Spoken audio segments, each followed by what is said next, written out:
Hey everyone, welcome back.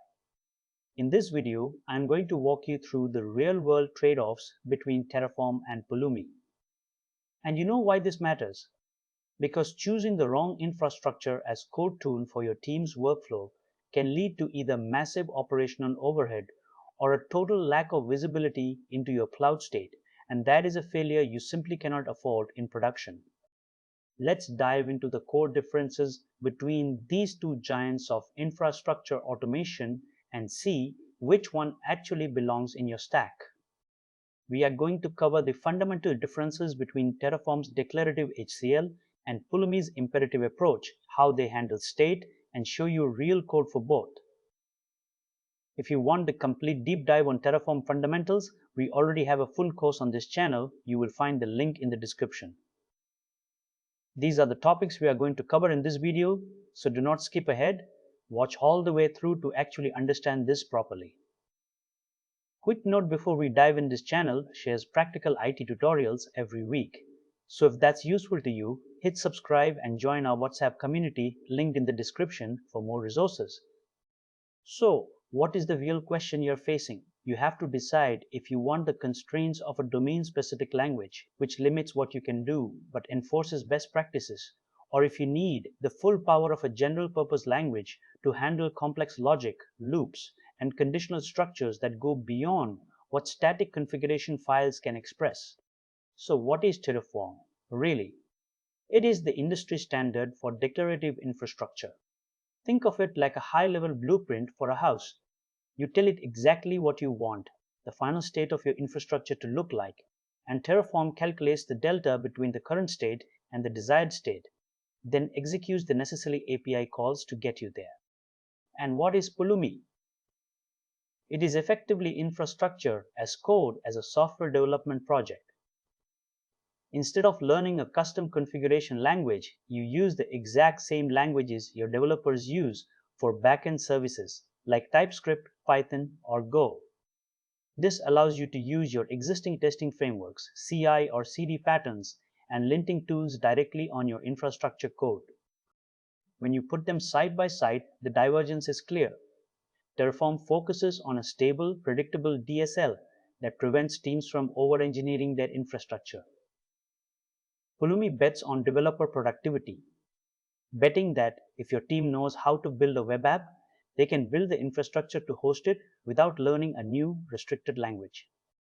In Terraform, you use a resource block. You explicitly declare the bucket name and the tags. Notice how clear and readable this is. It is impossible to hide complex, dangerous logic inside this block because HCL is intentionally limited. If you need to create 10 buckets, you use a count or a for each loop, but you stay within the confines of the language's declarative structure. When you run this plan, Terraform tells you exactly what it intends to do. The output is a standard, predictable diff. This is why ops teams love Terraform. You can review the plan output in a PR, and you know exactly what will change in your environment without guessing. Now look at the Pulumi approach using TypeScript. It looks exactly like you are defining a class or an object in your application code. You get full auto-completion in your IDE, and you can easily pass the bucket ID to other functions or modules. You are not just writing configuration, you are writing code that creates configuration. Pulumi's preview output is also clean, but note the explicit reference to the stack. Because this is code, you can also log to the console, use environment variables from your process, or even fetch data from an external API mid-execution. This is significantly more powerful, but it also means your infrastructure code can now suffer from standard software bugs. So how do they compare in the real world? Terraform is generally safer for large teams because the language is restrictive by design. Pulumi is a dream for developers who want to manage infrastructure like application code, but it requires much higher discipline to ensure you don't write overly complex, unmaintainable logic in your infrastructure stack. So when should you use each? Use Terraform if your infrastructure is managed by a centralized team that prioritizes security and predictability over developer flexibility. It is the gold standard for enterprise governance.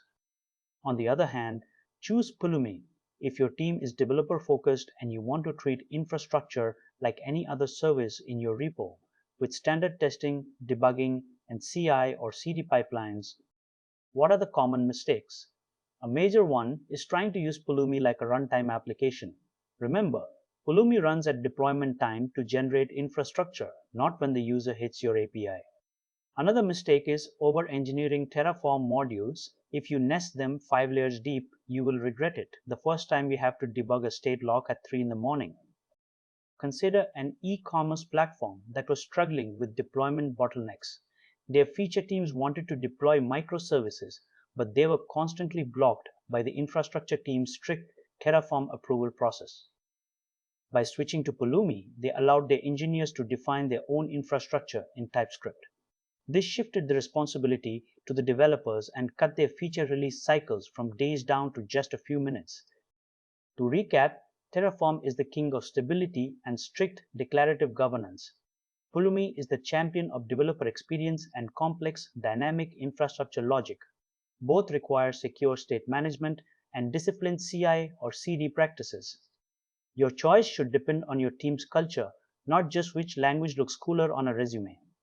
If you found this comparison useful, hit subscribe and join our WhatsApp community linked in the description for more architecture deep dives and career advice. Thanks for watching. This channel is dedicated to teaching you the skills that actually matter in production. Stay focused, keep learning, and I will see you in the next video.